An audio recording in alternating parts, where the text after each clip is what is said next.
It's 8 o'clock, and it's good to see all of you at the intersection. It's also going to be interesting to see how many people show up after my e-notification yesterday. They're probably going like, what is she doing? So, I try to do a little bit of a surprise technique. We'll see what happens. And they know people are starting to, learn that we tend to do some announcements at the beginning. So they have a little leeway, that human nature, right? But any who are listening, what we do try to do at the intersection, where faith, community, and civic leaders come together to learn, to be stronger, to share not just knowledge, but resourcing, and to, really lead together into mutual work across the city, helping the most vulnerable in our city. And so we really try to do the bulk of kind of the information within the half hour from 8 to 8:30.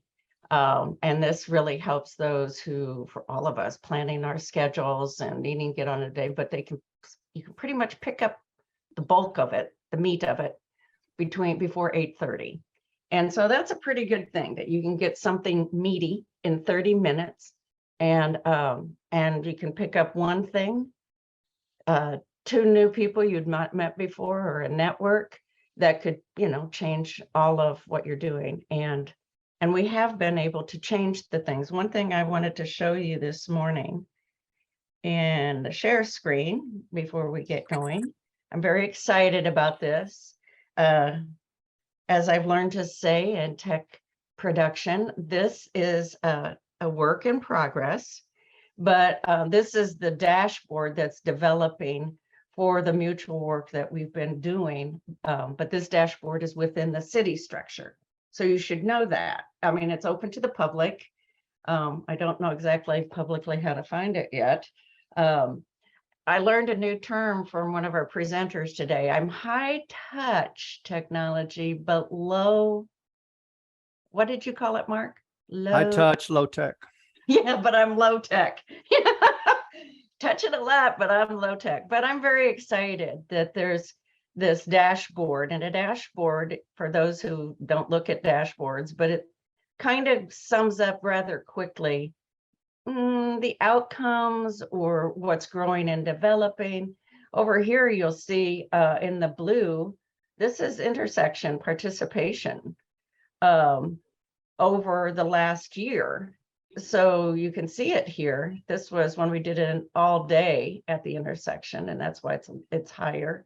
But you'll see how there's another all day. But you'll see how we have grown. And our numbers are higher. I don't know why they're not posted here, July, August, but anyway, I'm very excited about that and wanted to show it to you. And then kind of to my surprise, it's been longer than just this last week, but we all kind of intersect or work with other collaboratives. And that kind of came into more. I'm going to mute this in just a second, but this is in the terms San Antonio of Faith Collaborative. Oh, okay. And I'm working on this here. Okay, helping that person out.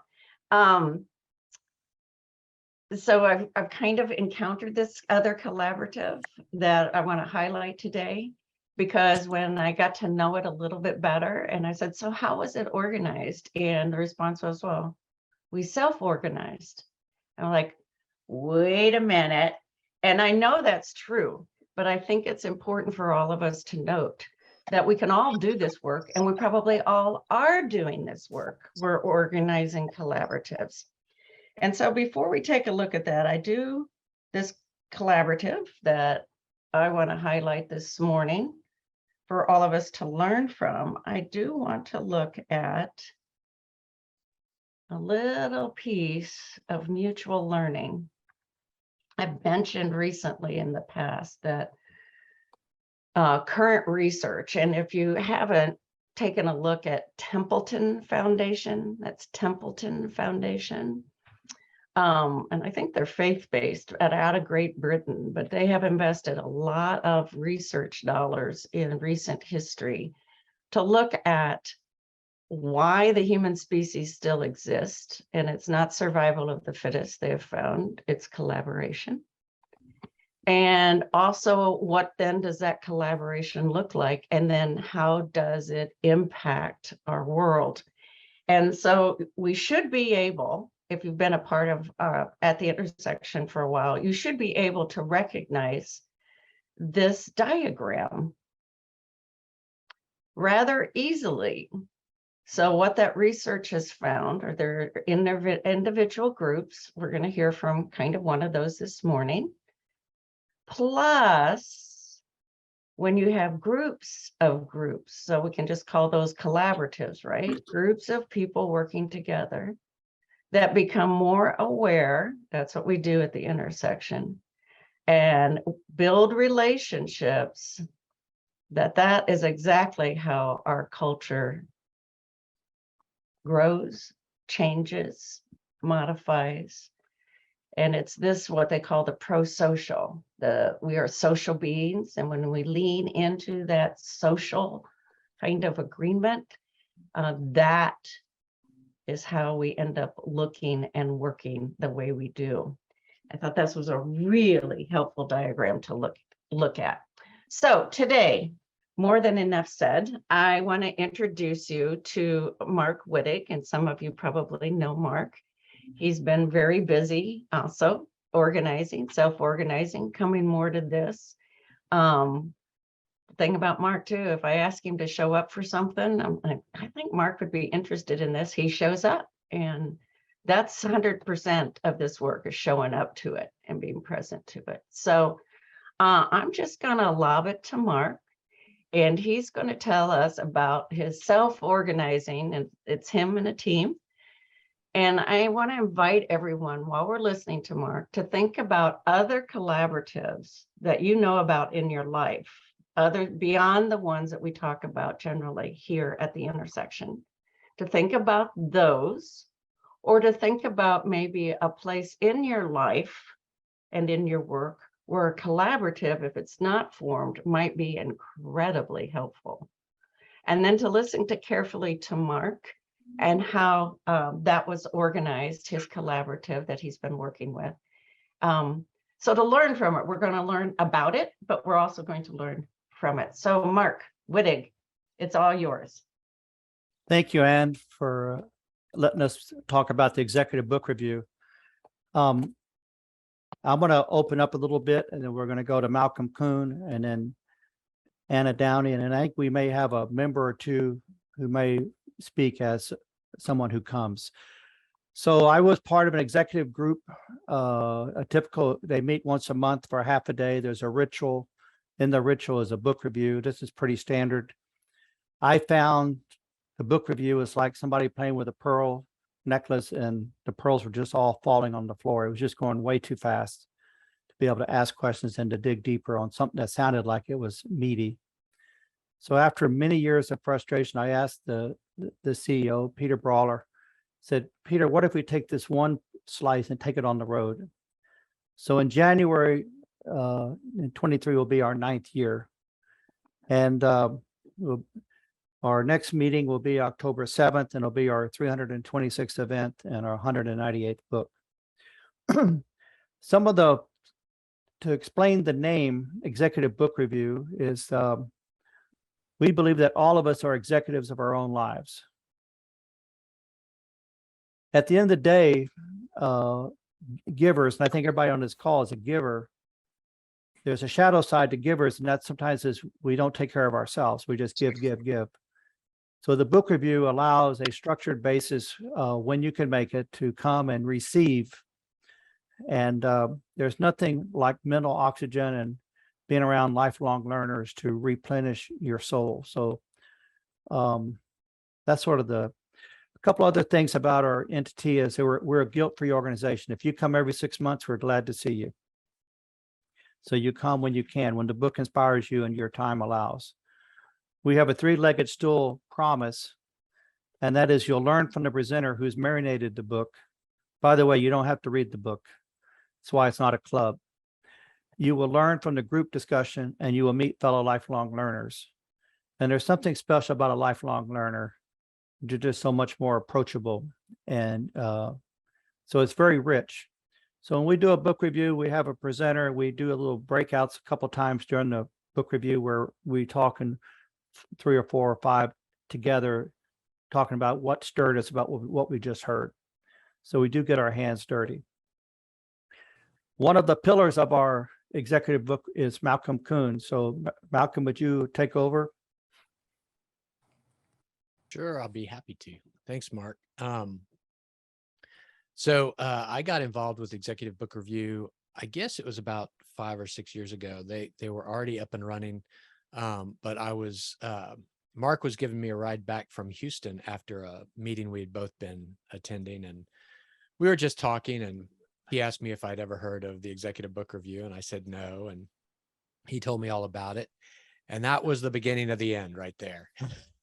If anybody here knows Mark, you don't usually say no to Mark. So I came to a meeting and then got involved. And, one of the reasons I got involved is that I run a small technology consulting company, and I have for 30 years. And I realized when I was talking to Mark that, I used to read a lot and, everything. I was interested. I've got a lot of interests, and I'm interested in maybe too many things.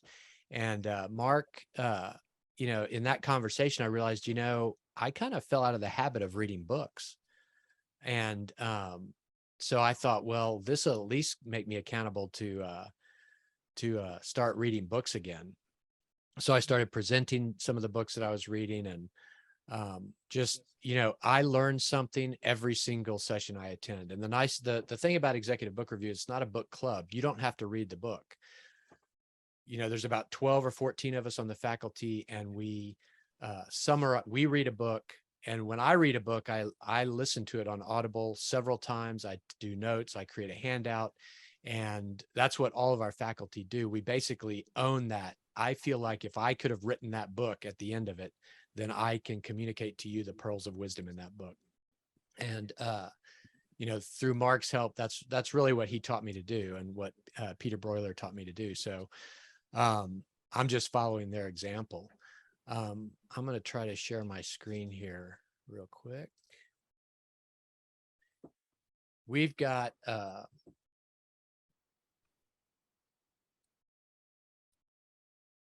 so the Executive Book Review, this is our mission and vision. And, Mark really sums it up with our 3-legged stool, is that we learn from each other, we learn from the presenter, and we meet other lifelong learners. And there's something about all of us coming together. Anne mentioned before about self-organizing. This really has been a self-organized group of highly motivated people who are passionate about lifelong learning.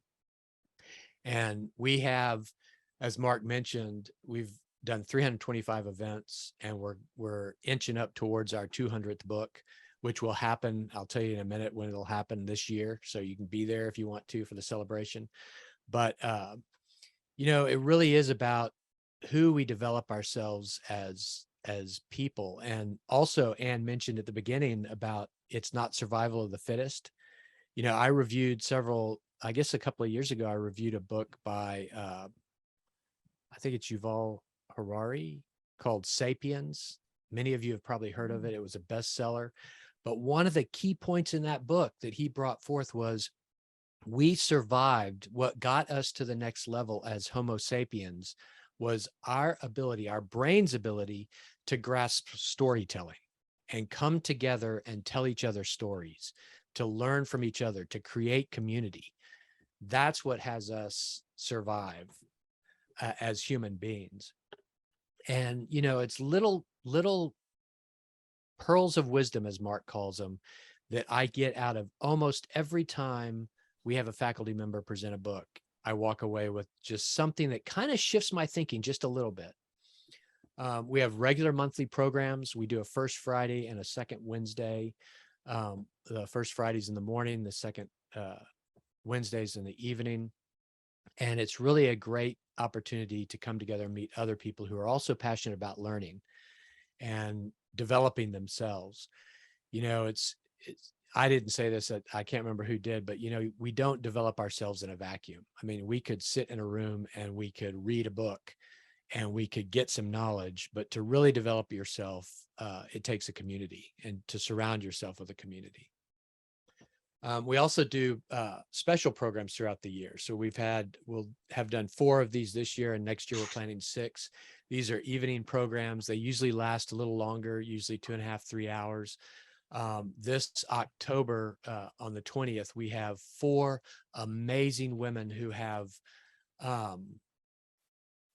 made a shift in their life that was possibly unexpected, but they're going to tell their stories.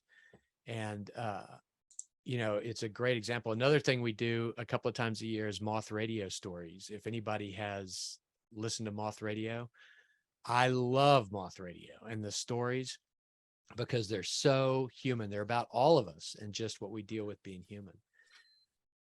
We have another special program coming up the 1st of November. It's Authors Night. And this year, so Authors Night, this is our 4th Authors Night. We bring local authors, people from our community who have written a book, and talk about, not just talk about their book, but they talk about their experience of writing the book. And so we have a lot of people come to that event who are interested in writing a book, who want to know more about self-publishing. And this year we're unveiling a book that we have created.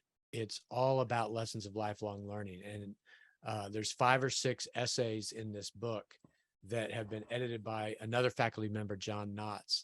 And the contributors are all members of our executive book review. And then next year, we are doing a series of special events about breaking down barriers, and we'll kick that off during Dream Week in January. So, you know, as Mark mentioned, we are self-organized. It's all volunteer-based. We're a nonprofit, and any money that we raise, most of our programs are free throughout the year, but Authors Night we charge for, and we raise money for Robin's Nest, which is they have a bus. They drive around the community and teach kids how to read. And, you know, there's not anything more important, I think, than teaching a kid how to read.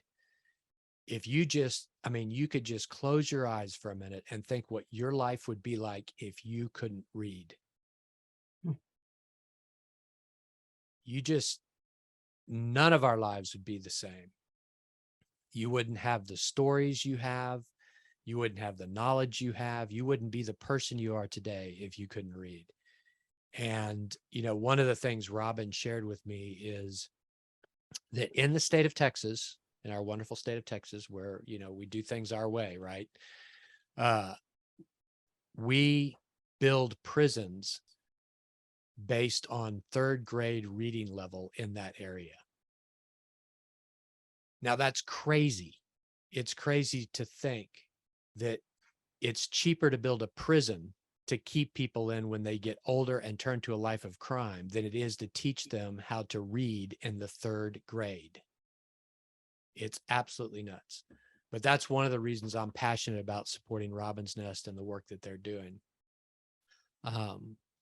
So I'm going to open it up back to Mark, and I think he has some other folks that want to share, but if you get a chance, come to one of our events. It's just a great community. You might want to take a photo of the barcode, and that will get you in where you can register to come to our events. If you register, then we'll have a name tag for you. So Anna, would you share a little bit about this special event coming up in October 20th? Yes, I'd be more than happy to. Good morning, everyone.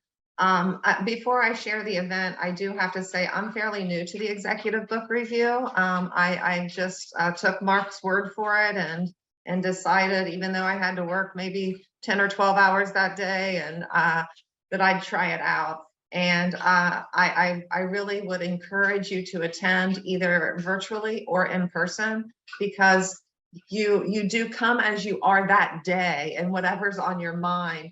And Mark often describes it as oxygen, and it truly is that, to be surrounded by lifelong learners and to come with whatever's on our minds, on our shoulders that day. It allows us to take a breath and reflect.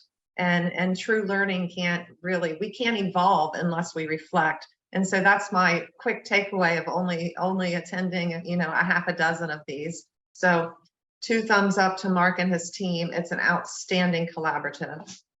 On October 20th at 5:30, the Executive Book Review is hosting a special event, as you've heard, and it's featuring 3 outstanding women. And we are going to hear about their fork in the road. We all have forks in the road almost daily, but these women are going to share, with the help of Anne, who's going to serve as the MC. They're going to share one of their many forks in the road, which not only changed their life, but which impacted the community. Mark and his team really decided to focus on women in this special event. And he's quick to point out that, you know, Trinity University just named the first female president in our country. Politics aside, we have a female vice president. And these are big deals. And Mark appreciates that and wants to give everyone the opportunity to celebrate women. So these women were not stopped because of their circumstances. And I am confident that these women will not only inspire all of those in attendance, but they will also create an awareness of the impact they've had, not only on our local community, but even national and global community. So if you are available on October 20th at 5:30, I would put it on your calendar. If you did not get a chance to take a picture of the QR code, you can reach out to a number of people to get that information. Leonard, you've attended a couple. Would you like to share? Sure, Mark. Thank you. Yeah, I'm fairly new to the Executive Book Review as well. But I don't, here he is. Go.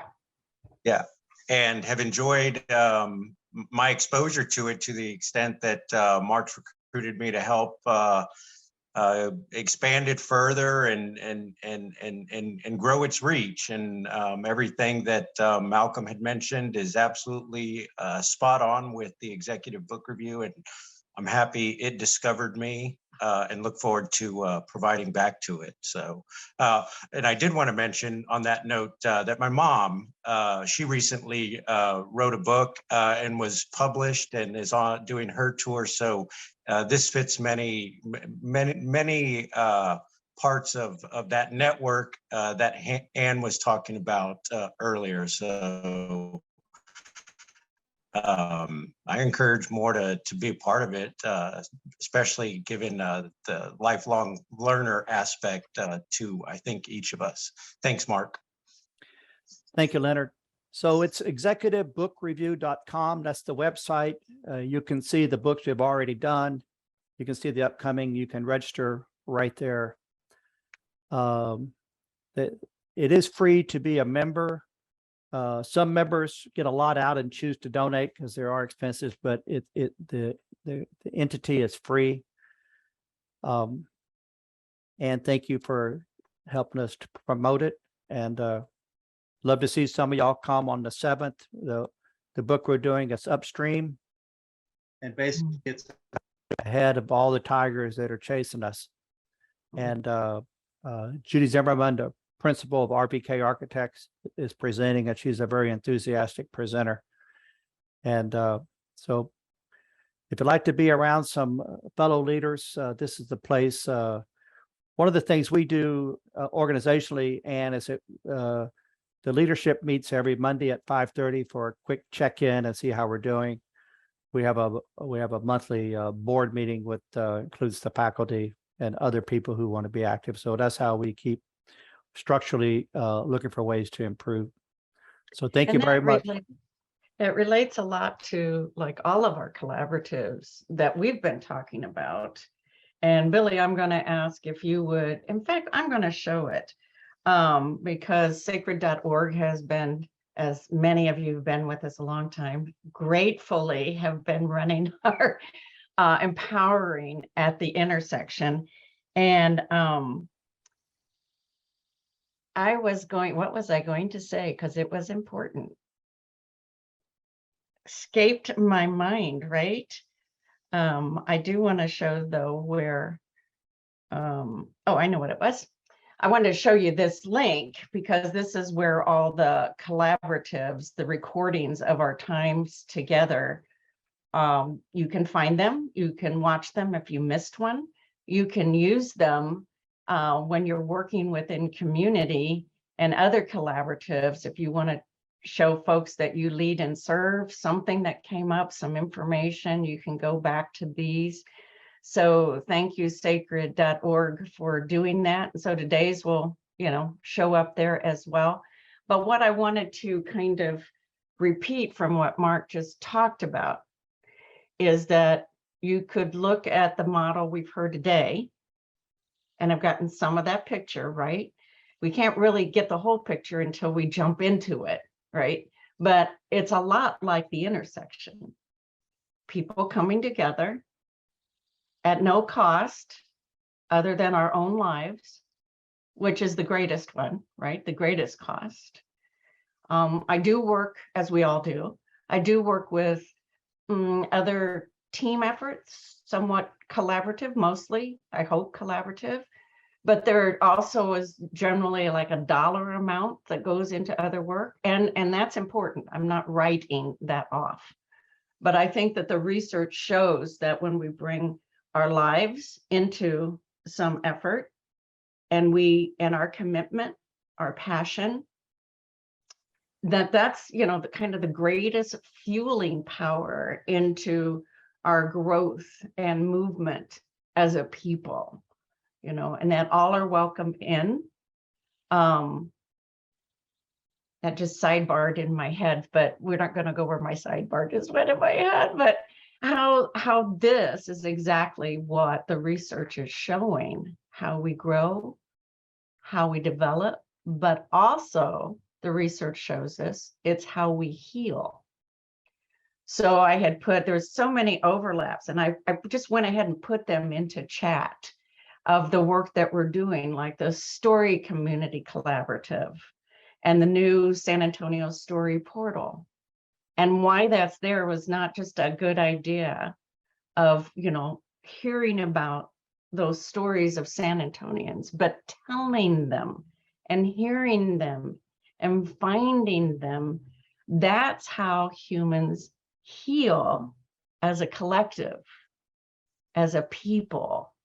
And so that was one reason I highlighted today as a part of the healing process. It builds and creates community, but it also helps us heal. So I'm going to take a brief pause, and I know that Mark and others are open to staying on and answering questions. But next week, drum roll please, but the mayor helped to convene at the intersection at the very beginning of COVID.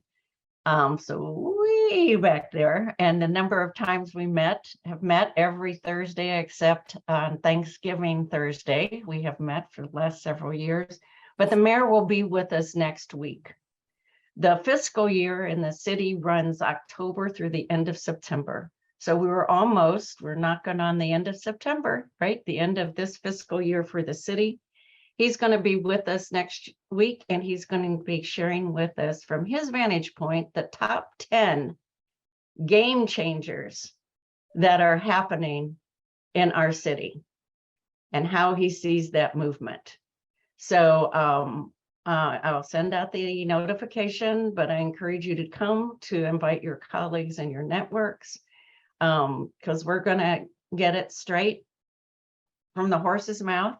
The top 10 game changers that he sees that are happening in San Antonio. So I'm very excited that he's going to be with us, because it's been a bit. And we're now at 8:30. I'm just going to go ahead and open this up, and let's just go ahead and talk like humans. And so in your reaction along the bottom of the screen, the little icon with the smiley face, if you've not used the raise hand before, here's our own Beverly Watts Davis, but I encourage you to raise your hand. by using that prompt. And we're just going to have a conversation up till 8:45. Is that okay with you, Mark? You bet. Okay, so just in case you didn't catch it, everyone, one, Beverly's going to be a part of that conversation that the executive book review is doing in October. But Beverly is always, we can always count on her for speaking up, both here at the intersection, but also in the community. So Beverly, your hands up. Go, girl. I just literally needed to do a huge thank you to Mark Wittig. He is an amazing connector, and as are you, Ann, and both of you two have done a masterful job of truly reweaving pieces of the fabric that really help create great communities. So I just want to say thank you to both of you all. But I also want to be able to share just something that is upcoming. As you all know, we have been talking about collaboratives, and one of the collaboratives that we are involved with are involving women who are formerly addicted and their babies. And I'm just really pleased to just say that we are focused in on creating a child care center that focuses in on those babies so that we can learn from them and also share all of those learnings with other child care centers, other foster care parents, and other grandparents who are parenting these babies because they have different developmental needs. And right now, no one has really kind of put anything instructional together to really help those children, which has unfortunately caused a great delay in their development before they get to school. So we're going to be working on that. But we also are going to be setting up for the first time a residence for women so that they will be able to, after coming out of treatment, actually have a safe and healthy place to live, because they can't go back to the same spaces and places and be able to not relapse. So we'll be opening a place for 21 women, and they will have housing for a full, we hope we know for 1 year, but we're trying to stretch it to 2 years. And so Beverly, can you share what research has shown about those babies with the proper development? Yes, and right now, currently, when these babies are born, they're very sensitive to light, touch, etc., and they are truly developmentally delayed as they have come out of the womb. The University of Texas health system that incubates them because they're just really trying to survive. So it's like the way God has sort of done it is He's put all their energy goes into just trying to make sure they can live and get to the next day. So what happens is they're just given, there is no work with them at all. They're just taken from their birth and then given to a mother who is trying to recover herself, or a foster family, or a grandparent who is like, I'm just trying to get through. So what has happened is many of these children, by the time they get to that they're 3 years old and ready for Head Start, no one has not been able to really teach them some of the basic functions. I mean, even to just, button your sweater or button your shirt, or even to be able to follow your finger with their eyes, which is a very normal function for every human being, or to grab onto a finger, which most babies, your grandchildren, your children did at birth. So we know Ella Austin has in particular worked with these babies for many years. Nobody really called them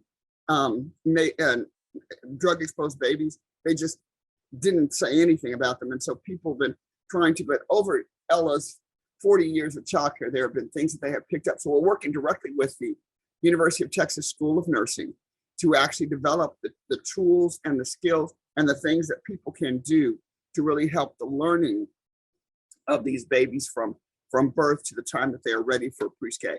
And we do know that in working with them over these past years, that we can actually get them caught up so that by the time they get into school, they're not relegated, they're not pushed into special ed. And that's us hoping that even their parents can even advocate for them. So along with this, we're also going to be training parents to know what to advocate for with their children when they go into the public school systems, to further make sure that the development holds and that their development is accelerated at the pace of other children or other children who are not drug exposed, so that they are not growing up to be the pipeline for the criminal element, for gangs and drug dealers who are very happy to recruit them. And I'm not even going to go into the story, what the research has shown as to how many of the people who are in jail are, truly were, you can tell, have reported to be nice babies, and just who were welcomed by the wrong element, and are in jail for that. So we're trying to go, as you say, and upstream. Thank you, Dr. Downey. We want to go upstream and try to fix the bridge so more don't keep falling in. Thanks, Beverly.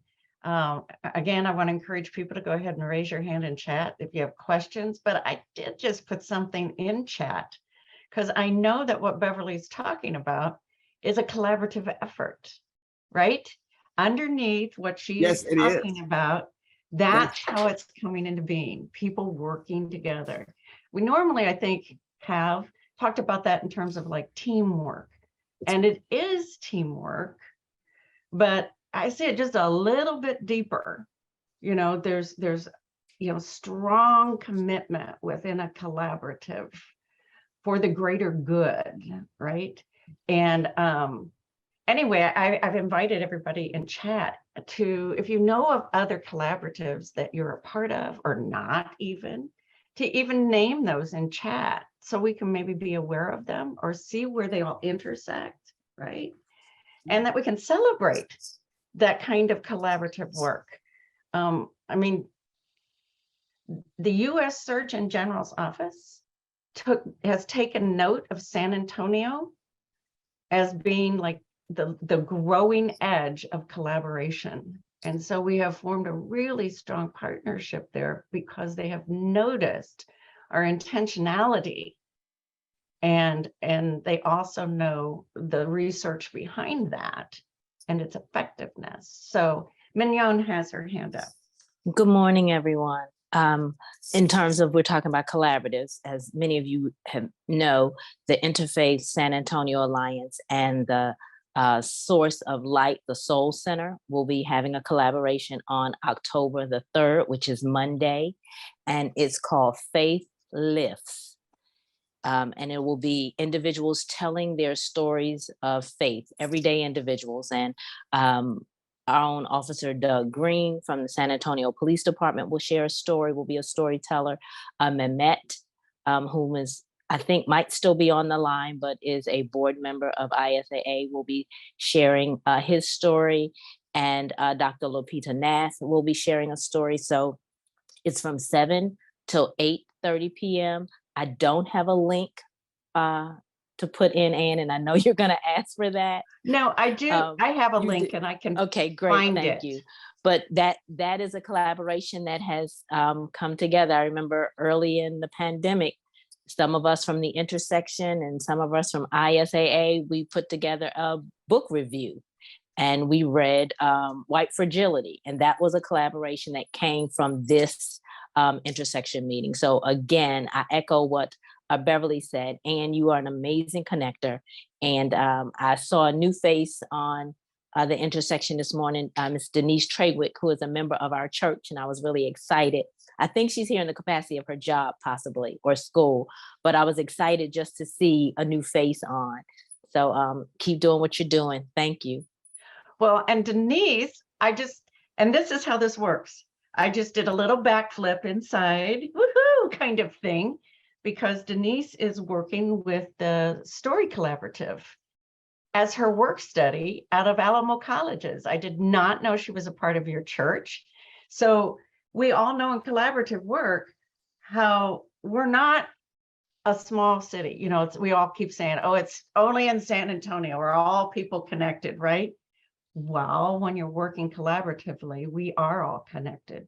One thing that I have recognized recently, so this comes back to what Mark Wittig calls as mental oxygen, but it spurred in my brain, Billy Cox, it stirred in my brain, what if we looked at boards to organizations more as a collaborative and less as a board? Now, I don't know if you see or feel the mind shift that I feel when I think that way, but I think we all have perceptions, maybe actualizations of what boards are and do that might hold us back from the full potential of a board. So if we were thinking about working a board as a collaborative, we might have different outcomes. I hope that that made sense, but it just kind of hit me, I don't know, in the last month or something, like, wow, what subtle shifts would it take to make that happen? And so I'm going to go one step deeper into that mental oxygen. When you look systemically with a compassion lens, so there's a whole training around systems mapping and compassion, right? It looks at little movements in the system that change everything. So we have tended as a people, when we're looking to shift and change huge community concerns, right? And it's not bad. I don't want to go there, but I like SHIP, the Strategic Housing Implementation Plan of the city. It's a big plan, and we need that kind of vision. And people are working on it, right? They're working on it, and it's a good thing. But if we were to take a compassionate systems approach to it, we'd be looking at all the elements of it. And because there are parts, just like we're looking at all of our different collaboratives, there are parts. So how can we do one simple thing differently that changes, almost like Matrix, if you ever watched the movies Matrix, but does this huge ripple effect into changing the entire story? And then you keep making those little shifts. And when you think about simply reviewing books and learning from a book, looking at how a child tracks a finger, those are not small things. Those are the things that shift an entire child's life. That's the kind of work that collaboratives are about. It's like writing the haiku instead of the sonnet. You know, like, let's focus in what little shift. So enough of my rambling on. It's 8:44. Are there any last comments? Mark, anything you want to say to kind of close this out? We appreciate being able to share. Thank you for inviting us. You bet. And thank you for that mental oxygen that you're creating out there. That form lots of shifts. I did note in chat one of your books from the review, Love Your Enemies by Arthur Brooks, and he's going to be in town. I put that in chat on November 3rd. And I sent that, I haven't sent that one out yet, but I did put it in chat.